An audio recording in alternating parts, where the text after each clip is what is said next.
Here we will learn true facts about sloths. The three-toed sloth is different from the two-toed sloth in that it has one more finger. Yes, that's confusing. Regardless, if you're named after the number of toes or fingers that you have, you know you haven't done all that much to stand out. The sloth has razor-sharp claws on its fingers, and it would be the world's most deadly predator. But only if the world slowed way the f*** down.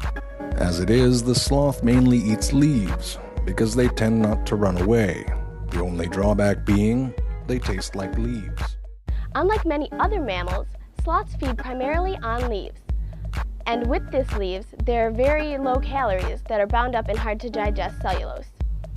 To deal with this, the sloth has a large, multi-chambered stomach that fills 1/3 of its body, used to digest this plant material. In addition, the metabolic rate of the sloth is about half of that of mammals of same size.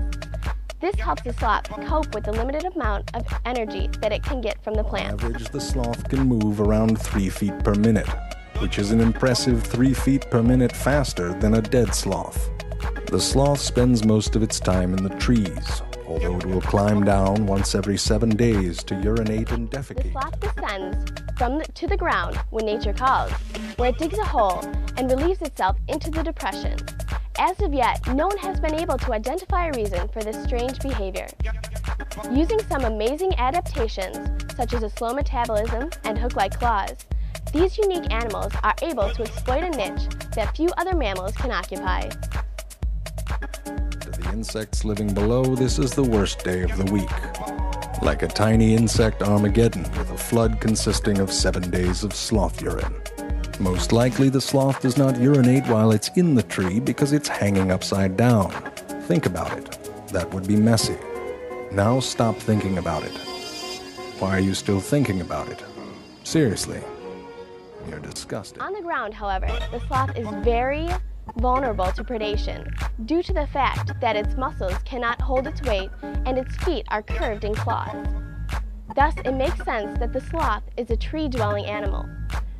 Many tropical biologists never get to see a sloth in the wild. Now, this doesn't mean that the sloth is a rare creature. It just means that the sloth is very well hidden, also known as Some cryptic sloths coloring. appear green because they have algae growing on their fur, which provides them with camouflage. Which is the same excuse I would give if I moved so slow that algae grew on me. It's camouflage, motherfucker. Mind your own business. What happens is the sloth's fur, which is very shaggy, harbors algae and mold, which allows it to blend in with the leaves in the tree.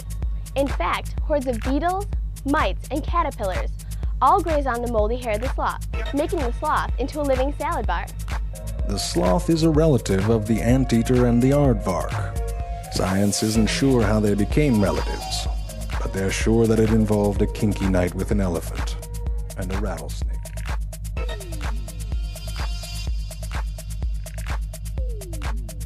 And they haven't gone extinct. I'm sure you can afford to take a nap. Just don't pee if you're lying on your back.